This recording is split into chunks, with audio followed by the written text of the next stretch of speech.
সুপ্রিয় শিক্ষার্থীবৃন্দ, সবাইকে শুভেচ্ছা।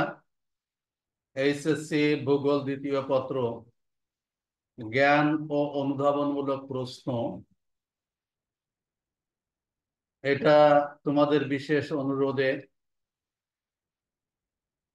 আমি এই ক্লাসগুলো আবারও নিতে শুরু করলাম।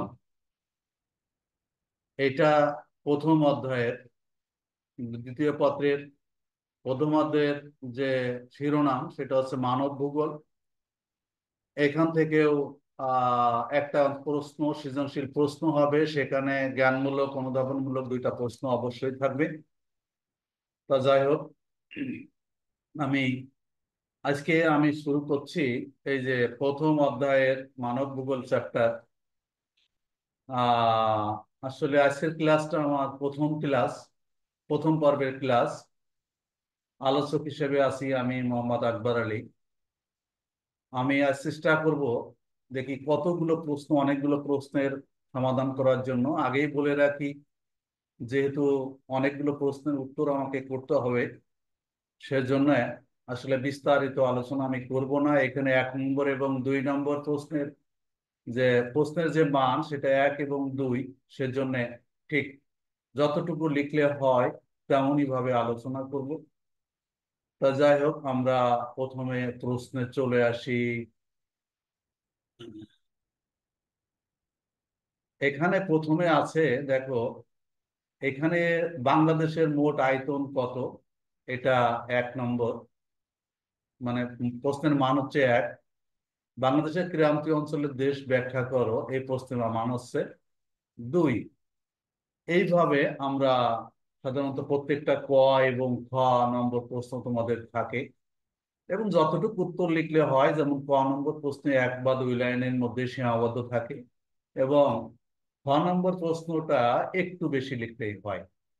তো এখানে প্রথমে ধরো, এই আসলে এইটা আলোচনায় কি বলবো, আমি জাস্ট একটু নমুনা হিসাবে তোমাদের সামনে আলোচনা করছি। তোমাদের বইয়ে আরো এই প্রশ্নের উত্তরগুলো মূল বই থেকে অনেক সুন্দর করে লিখতে পারবে।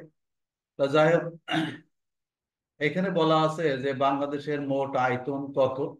আমরা জানি বাংলাদেশের মোট আয়তন 1,47,570 বর্গ কিলোমিটার। 1,47,570 বর্গ কিলোমিটার, এতটুকু লিখলেই তোমার তোমাকে 1 নম্বর দিয়ে দিবে। আর বাংলাদেশের ক্রান্তীয় অঞ্চলের দেশ ব্যাখ্যা করো। আমরা আগে একটু বলে নিই যে বাংলাদেশ উত্তর গোলার্ধে অবস্থিত, এবং এই সম্পর্কে আমার অনেক ক্লাসই রয়ে গেছে। এবং কর্কট ক্রান্তি রেখা বাংলাদেশের ঠিকই মধ্যভাগ দিয়ে চলে গেছে, এই জন্য বাংলাদেশকে ক্রান্তীয় অঞ্চলের দেশ বলা হয়। তো যাই হোক, সেটা যদি ভাষাগত ভাবে তুমি লিখতে চাও, সেটা হবে যেসব অঞ্চল দিয়ে ক্রান্ত রেখা অতিক্রম করেছে তাকে ক্রান্তীয় অঞ্চলের দেশ বলা হয়। প্রথমে বুঝতে হবে আমাদের এই ক্রান্তীয় অঞ্চলের দেশ কোনটা। ক্রান্তীয় রেখা কয়টা? দুইটা, একটা কর্কট ক্রান্তি, একটা মকর ক্রান্তি। এই কর্কট ক্রান্তি রেখা এবং মকর ক্রান্তি রেখা যে সমস্ত অঞ্চলের উপর দিয়ে গেছে, এই সমস্ত অঞ্চলের যে দেশ, যে সমস্ত দেশ, সেই দেশগুলোকে সাধারণত ক্রান্তীয় রেখা, ক্রান্তীয় অঞ্চলের দেশ বলা হয়। বাংলাদেশের উপর দিয়ে 23.5 ডিগ্রি কর্কট ক্রান্তি রেখা অতিক্রম করেছে, তাই বাংলাদেশকে ক্রান্তীয় অঞ্চলের দেশ বলা হয়। কি বললাম যে কর্কট ক্রান্তি রেখা, ক্রান্তীয় রেখা দুটা, একটা কর্কট ক্রান্তি উত্তর গোলার্ধে, মকর ক্রান্তি দক্ষিণ গোলার্ধে 23.5 ডিগ্রি উত্তর এবং 23.5 ডিগ্রি দক্ষিণ অক্ষরেখায়। তাহলে 23.5 ডিগ্রি উত্তর অক্ষাংশ অর্থাৎ কর্কট ক্রান্তি রেখা, এটা হচ্ছে একদম বাংলাদেশের মাঝ বরাবর গিয়েছে, এই জন্য বাংলাদেশকে কি বলা হয়? ক্রান্তীয় অঞ্চলের দেশ বলা হয়। তাহলে আমরা এই দুইটা প্রশ্নের উত্তর এতটুকু লিখলেই তোমরা 15 নম্বর পেয়ে যাবে। এবার আসো, আমরা কি করব, আমরা দেখি আর দুইটা প্রশ্ন কি আছে সেটা আমরা একটু আলোচনা করি। পৃথিবীর ক্ষুদ্রতম মহাদেশের নাম লেখো। দেখো যে প্রশ্নগুলো দেওয়া হয়েছে, এটা 1 নম্বরের যে, 1 নম্বরের যে প্রশ্নটা তার মান হচ্ছে 1, ঠিক তেমনই প্রশ্ন। নামী অঞ্চলের সীমানা সুনির্দিষ্ট নয়, ব্যাখ্যা করো। এগুলো আমি আগেও আলোচনা করেছি। তাহলে আমরা প্রথমে আসি যে পৃথিবীর ক্ষুদ্রতম মহাদেশের নাম কোনটা। পৃথিবীর ক্ষুদ্রতম মহাদেশের নাম হচ্ছে অস্ট্রেলিয়া। ক্লিয়ার? অস্ট্রেলিয়া মহাদেশ পৃথিবীর সবচেয়ে ক্ষুদ্রতম মহাদেশ। নামী অঞ্চল বলতে আমরা কি বুঝি? যে সমস্ত রাজনৈতিক অঞ্চলের কেবল নামীয় পরিচিত রয়েছে সেগুলো নামী অঞ্চল বলে। এগুলো আমি আগেও ব্যাখ্যা করেছি। মহাদেশ ও মহাদেশের অংশবিশেষ নামী অঞ্চলের প্রকৃষ্ট উদাহরণ। যেমন আমরা কি বলতে পারি? এশিয়া, দক্ষিণ এশিয়া, ল্যাটিন আমেরিকা, মধ্যপ্রাচ্য, ভূমধ্যসাগরীয় অঞ্চল, ইউরেশিয়া, ইউরোপ এবং রাশিয়া মিলে, অস্ট্রেলিয়া প্রভৃতি এলাকা নামী অঞ্চলের অন্তর্ভুক্ত। নামী অঞ্চলের সীমানা সুনির্দিষ্ট নয় এবং এসব অঞ্চলে একক নিয়ন্ত্রক কেন্দ্রও থাকে না। যেমন এশিয়া, ইউরোপ, আফ্রিকার কোনো রাজধানী নেই, তাই বলা যায় নামী অঞ্চলের সীমানা সুনির্দিষ্ট নয়। একেবারে সহজ একটা প্রশ্ন, আমরা এই দুইটা ব্যাখ্যা করার চেষ্টা করলাম। এখানে দেখলাম পৃথিবীর বৃহত্তম মহাদেশ বললাম, নামী অঞ্চলের সীমানা সুনির্দিষ্ট ব্যাখ্যা করলাম। এরপরে আর এক দুইটা প্রশ্ন দেখি কি দেখা যায়। এখানে আরো দুটো প্রশ্ন আছে, দেখি সেই প্রশ্ন দুটোর উত্তর করা যায়। এখানে আছে যে মানব ভূগোল কি, মানব ভূগোলের ক্ষেত্র বলতে কি বোঝায়। এই প্রশ্নগুলো বিভিন্ন বোর্ডে বিভিন্ন সালে এসেছে, যে কারণে আমি এইগুলো প্রশ্নগুলো নিয়েছি। প্রথমে আছে মানব ভূগোল কি, এর ব্যাখ্যা আমি ইতিপূর্বে সৃজনশীল প্রশ্ন আলোচনার সময় বা এই মানব ভূগোলের বিষয়বস্তু আলোচনার সময় তখন বিস্তারিত লিখেছি সংজ্ঞা আলোচনার সময়। তবে এখানে আমি খুব সংক্ষিপ্তভাবে প্রশ্নের উত্তরটা করার চেষ্টা করি। মানুষের কর্মকাণ্ড এবং গুণাবলীর সাথে ভৌগোলিক পরিবেশের মধ্যকার সম্পর্কের প্রকৃতি ও বিন্যাস নিয়ে যে শাস্ত্র আলোচনা করে তাকে মানব ভূগোল বলে। এগুলো একটু পড়ে নিবে, তোমার বইতে বিভিন্ন ভাবে এর সংজ্ঞাটা দেওয়া আছে। আর ক্ষেত্র বলতে আমরা কি বুঝি? আসলে এটা আমরা আগেও পড়িয়েছি। মানব ভূগোলের ক্ষেত্র বলতে আসলে মানুষ, পরিবেশ, মানুষের অর্থনৈতিক ক্রিয়াকলাপ, মানুষ, পরিবেশ, মানুষের অর্থনৈতিক, এই তিনটা নিয়েই মানবের ক্ষেত্র রচিত। মানুষ তার ক্রিয়াকলাপকে কেন্দ্র করেই মানব ভূগোল গড়ে ওঠে। আর মানুষ যে পারিপার্শ্বিক অবস্থার মধ্যে বসবাস তা হলো মানব পরিবেশ।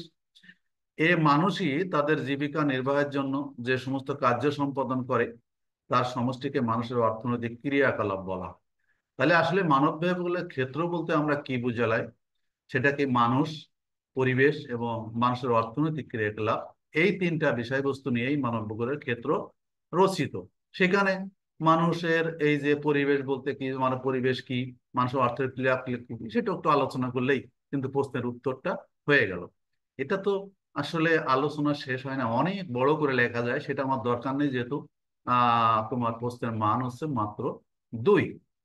এবার আসো দেখি তৃতীয় যে প্রশ্ন দুইটা আছে, সেটা হচ্ছে মহাদেশ কি এবং মহাদেশের বাংলাদেশের জলবায়ুর বৈশিষ্ট্য ব্যাখ্যা করো। আসলে বাংলাদেশের জলবায়ুর বৈশিষ্ট্য ব্যাখ্যা করতে গেলেই তো অনেক একটা বড় প্রশ্ন হয়। এর সম্পর্কে আমার আহ আসলে ব্যাখ্যা আছে এবং এগুলো আমি ব্যাখ্যা আছে এবং বাংলাদেশের জলবায়ু সম্পর্কেও আলোচনা আছে। এখানে কিন্তু আমি তেমন আলোচনায় আসবো না। ছোট প্রশ্ন, মহাদেশ কি? মহাদেশ বলতে আমরা কি বুঝি? ভূপৃষ্ঠের স্থলভাগ 7টি বড় বড় ভূখণ্ডে নামীয় অঞ্চলে বিভক্ত। যেটা আমি আগে বললাম, কয়টা আছে? 7টা। নাম বড় বড় ভূখণ্ডে বিভক্ত, এরূপ এক একটি বড় ভূখণ্ডই হলো মহাদেশ। যেমন এশিয়া, ইউরোপ, আফ্রিকা, এগুলো এইরকম মিলে আমরা 7টা মহাদেশের কথা জানি। সেটা কি আছে? উত্তর আমেরিকা, দক্ষিণ আমেরিকা, ইউরোপ আছে, এশিয়া আছে 4টা হলো, তারপরে আছে আফ্রিকা, অস্ট্রেলিয়া 6টা এবং এশিয়া, এই মোটামুটি 7টা মহাদেশ আমাদের পৃথিবীতে আছে। 7টা বড় বড় ভূখণ্ড। তাহলে আমরা মহাদেশ বলতে কি বোঝায় এইভাবে লিখে দিলেই হবে। এবং বাংলাদেশের জলবায়ু কেমন? বাংলাদেশ তো ক্রান্তীয় অঞ্চলে, আমরা জানি ক্রান্তীয় অঞ্চলে অবস্থিত। সেই জন্য বাংলাদেশ কিন্তু আসলে ক্রান্তীয় মৌসুমী জলবায়ুর অন্তর্গত। এখন এই মৌসুমী জলবায়ুর ব্যাখ্যাও আমার দেওয়া আছে। মৌসুমী জলবায়ু আসলে মনসুন শব্দ থেকে, আরবি মনসুন থেকে, মৌসুম শব্দটা থেকেই এই মনসুন শব্দটার উৎপত্তি লাভ করেছে, যার অর্থ হচ্ছে যে ঋতু পরিবর্তনের সাথে সাথে যে জলবায়ুতে বায়ু প্রবাহের দিক পরিবর্তিত হয় সেই জলবায়ুকে সাধারণত মৌসুমী জলবায়ু বলা হয়। এখানে আমরা যদি একটু লেখি, ক্রান্তীয় অঞ্চলে অবস্থিত বাংলা জলবায়ু উষ্ণ, আর্দ্র ও সমভাবাপন্ন। মৌসুমী জলবায়ু এদেশের জলবায়ুর উপর এত অধিক প্রভাব বিস্তার করে যে সামগ্রিকভাবে একটু ক্রান্তীয় মৌসুমী জলবায়ু নামে পরিচিত। আমরা যেটা বললাম, যেহেতু কর্কটক্রান্তীয় অঞ্চলে অবস্থিত, মৌসুমী জলবায়ুর প্রভাবে এদেশে বিভিন্ন ঋতুর আবির্ভাব ঘটে। শুষ্ক আরামদায়ক শীতকাল, উষ্ণ আর্দ্র গ্রীষ্মকাল এবং বাংলাদেশের প্রধান বৈশিষ্ট্য।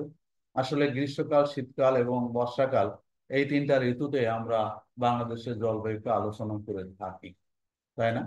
তাহলে এটা আমরা বুঝলাম যে বাংলাদেশের জলবায়ু আলোচনা করতে হলে, বৈশিষ্ট্য আলোচনা করতে হলে অত বেশি তো আলোচনা করা যাবে না, সংক্ষিপ্তভাবে আলোচনা করলে 2 নম্বর দিয়ে দেবে। এবার আসো, তার পরের নম্বর প্রশ্ন যেটা আছে সেটা হচ্ছে যে কোন দুইটি মহাদেশকে একসাথে ইউরেশিয়া বলা হয়? এশিয়ার ভৌগোলিক অবস্থান কি, ব্যাখ্যা করো। ইউরেশিয়া, ইউ আছে ইউরোপ, আর এশিয়া অর্থাৎ এশিয়া, অর্থাৎ ইউরোপ এবং এশিয়া মহাদেশকে একসাথে ইউরেশিয়া বলা হয়। ঠিক আছে, ইউরেশিয়া, ইউরোপ এবং এশিয়া মহাদেশকে একত্রে ইউরেশিয়া বলা হয়। একটা সিম্পল একটা উত্তর। এশিয়ার ভৌগোলিক অবস্থান কি এবং এটা অক্ষাংশিক অবস্থানে লিখতে হবে। সেটা যদি আমরা আসি, এশিয়া মহাদেশ ইউরোপের পূর্ব ও আফ্রিকার উত্তর পূর্ব দিকে অবস্থিত। এশিয়া 10 ডিগ্রি দক্ষিণ অক্ষরেখা থেকে 80 ডিগ্রি উত্তর অক্ষরেখা এবং 250 ডিগ্রি পূর্ব থেকে 170 ডিগ্রি পশ্চিম দ্রাঘিমা রেখা, 180 ডিগ্রি দ্রাঘিমাতা অতিক্রম করে আরো 10 ডিগ্রি দ্রাঘিমা পর্যন্ত বিস্তৃত, অর্থাৎ আরো 10 ডিগ্রি দ্রাঘিমা রেখা অতিক্রম করেছে। এটা আগেও আমরা ব্যাখ্যা প্রদান করেছি। এগুলো কিন্তু তোমাদেরকে আসলে, এই পয়েন্টগুলো, এই সংখ্যাগুলো তোমাদেরকে মনে রাখতে হবে। এই সংখ্যাগুলো যদি তোমরা ডিগ্রির সংখ্যাগুলো মনে রাখতে পারো, তাহলে কিন্তু এশিয়া মহাদেশের অবস্থান লেখা যাবে না। এটা লিখলে 15 নম্বর পাওয়া যাবে। এবার আসো, আরো দুইটা প্রশ্ন এখানে আছে, সেটা হচ্ছে কি প্রশ্ন আছে সেটা দেখি। যে বাংলাদেশের সাথে ভারতের সীমারেখার দৈর্ঘ্য কত? এক এক কথায় উত্তর। বাংলাদেশের নদীমাতৃক দেশ বলা হয় কেন? একেবারে কি বলা যায়, নিচের ক্লাসের প্রশ্নই বলা যায়, একেবারে প্রাইমারি লেভেলের প্রশ্ন মনে হচ্ছে আমার কাছে। যাই হোক, বাংলাদেশের সাথে ভারতের সীমারেখার দৈর্ঘ্য প্রায় 3,715 কিলোমিটার। 3,715 কিলোমিটার। এখানে একটা কথাই মনে রাখা দরকার যে বাংলাদেশের ভাতে ভারতের সীমারেখার দৈর্ঘ্য কত? 3,715 কিলোমিটার। এই কথাটা মনে রাখলে এর উত্তরটা লেখা যাবে। নদীমাতৃক দেশ কেন বলা হয়, একটু আলোচনায় যদি আমরা আসি। সুজলা সুফলা শস্য শ্যামলা আমাদের এ দেশ বাংলাদেশ। এদেশের বিপুল পরিমাণ প্রাকৃতিক সৌন্দর্যের মধ্যে নদী এক বিশেষ স্থান দখল করে আছে। এদেশে অসংখ্য নদী জলের মতো ছড়িয়ে আছে। অধিক সংখ্যক নদী থাকার কারণে বাংলা নদীর মাতৃক দেশ বলা হয়। বাংলাদেশের উপর দিয়ে যে নদীগুলো প্রবাহিত হয়েছে সে জালের মতো ছড়িয়ে আছে, এবং এই অধিক সংখ্যক নদী থাকার কারণে বাংলাদেশকে কি বলা হয়? নদীমাতৃক দেশ বলা হয়, নদী থাকার কারণে। যাই হোক, এটাও আমরা ব্যাখ্যা পেলাম। এবার আরো একটা প্রশ্ন উত্তর আমরা আসি। সেটা হচ্ছে যে কি, মানব ভূগোল কাকে বলে? এটা তো আগেই বলেছি, মানব ভূগোলের ধারণা ব্যাখ্যা করো। এখানে একটু ব্যাপার আছে। মানুষের কর্মকাণ্ড গুণাবলীর সাথে ভৌগোলিক পরিবেশের মধ্যকার সম্পর্কের প্রকৃতি ও বিন্যাস নিয়ে যে শাস্ত্র আলোচনা করে তাকে মানব ভূগোল বলা হয়। এটা আগের তেও অনেক ব্যাখ্যা দেওয়া আছে। মানব ভূগোলের ধারণা ব্যাখ্যা করো। মানব ভূগোল ধারণা ব্যাখ্যা করতে ভূগোলবিদগণ দেখিয়েছেন মানুষ সাথে পরিবেশের দুটি সম্পর্ক পরস্পর বিরোধী মতবাদের উপর নির্ভরশীল। এখানে কিন্তু ধারণা বলতে আমরা দুইটা মতবাদের কথা বলছি। 1 নম্বর নিমিত্তবাদ, আর একটা হচ্ছে 2 নম্বর সম্ভাবনাবাদ। তাহলে আমাদেরকে আসলে মানব ভূগোলের ধারণা ব্যাখ্যা করতে ক্ষেত্র আর ধারণা কিন্তু ভিন্ন জিনিস। ধারণা হচ্ছে মানব ভূগোলের ধারণা বলতে আমরা একটা নিমিত্তবাদ, একটা সম্ভাবনাবাদ বুঝি। নিমিত্তবাদ পরিস্থিতি সম্পর্ক মতবাদ, যেখানে প্রকৃতি নির্ধারণ করে মানুষ প্রকৃতির কোন সম্ভাবনার কাজে লাগায়, প্রকৃতিকে নির্ভর করে, অর্থাৎ আমরা প্রকৃতির দাস, প্রকৃতি যা করে আমাদের কিছু করার নেই। এইটা যদি হয় সেটা হচ্ছে প্রকৃতি নিমিত্তবাদ। আর সম্ভাবনাবাদ সেই পরিস্থিতি সম্পর্কীয় মতবাদ যেখানে মানুষ নির্ধারণ করে প্রকৃতির কোন সম্ভাবনাকে সে কাজে লাগাবে। তাহলে এই দুইটা মানে আসলে মতবাদ, এই মতবাদ সম্পর্কে তো বিস্তারিত আলোচনা আছে, এতটুকু লিখলেই তোমার মানব ভূগোলের ধারণা তুমি উত্তরটা হয়ে যাবে। যাই হোক, এরপরে আরো দুইটা প্রশ্ন আমরা এখানে দেখছি। সেটা হচ্ছে আহ মানব ভূগোল বলতে কাকে বলে, মানুষের অর্থনৈতিক ক্রিয়াকলাপ বলতে কি বুঝে? মানুষের অর্থে একটা আলোচনা হয়েও গেছে। মানুষ, মানব ভূগোল কাকে বলে, তারপর আবারও বলি, মানুষ ও তার পরিবেশের সাথে খাপ খাওয়ানো নিয়ে যে শাস্ত্র আলোচনা করে তাকেই মানব ভূগোল বলে। একেবারে সহজ একটা সংজ্ঞা। মানুষের অর্থনৈতিক ক্রিয়াকলাপ, ইকোনমিক অ্যাক্টিভিটিস বলতে আমরা কি বুঝি? যে মানুষের অর্থনৈতিক কর্মকাণ্ড বলতে পণ্য সামগ্রী, সেবা কার্যের উৎপাদন, বিনিময় এবং ব্যবহারের সাথে সম্পর্কযুক্ত যে কোনো কাজকেই বোঝায়। অর্থনৈতিক কার্যাবলীকে প্রথম পর্যায়, দ্বিতীয় পর্যায়, তৃতীয় পর্যায় এই তিনটি ভাগে ভাগ করা হয়েছে। প্রথম পর্যায়ের অর্থনৈতিক কর্মকাণ্ড সরাসরি প্রাকৃতিক ভাবে, এরপর এই কর্মকাণ্ডকে ভিত্তি করে তথা ব্যবহার করে অন্যান্য কর্মকাণ্ড পরিচালিত হয়। তাহলে আমরা অর্থনৈতিক কর্মকাণ্ড আসলে মানুষ অর্থ সম্পর্কিত, অর্থ উপার্জনের জন্য যে কর্মকাণ্ডগুলো সম্পাদন করে থাকে সেটাই হচ্ছে মূলত অর্থনৈতিক কর্মকাণ্ড। এই অর্থনৈতিক কর্মকাণ্ডকে আমরা প্রাথমিক পর্যায়ের কার্যাবলী, দ্বিতীয় পর্যায়ের কার্যাবলী এবং তৃতীয় পর্যায়ের কার্যাবলী তে বিভক্ত করতে পারি, এবং কোনো কোনো বইয়ে হয়তো 4 বা 5 প্রকারও লেখা থাকে। প্রাথমিক পর্যায়ের কার্যাবলী সাধারণত একেবারে প্রকৃতি থেকেই আসে। প্রাকৃতিক ভাবে এই কর্মকাণ্ডগুলো সম্পাদিত হয়ে থাকে, এবং সেই প্রাকৃতিক কর্মকাণ্ডকে আরো ব্যবহার উপযোগী করে মানে যে কর্মকাণ্ডগুলো মানে সংগঠিত হয় সেটাকে দ্বিতীয় বা তৃতীয় পর্যায়ের কর্মকাণ্ড বলা হয়ে থাকে। সবাইকে অসংখ্য ধন্যবাদ জানিয়ে আজকের এই ক্লাসটা আমরা এখানেই শেষ করছি। আল্লাহ হাফেজ।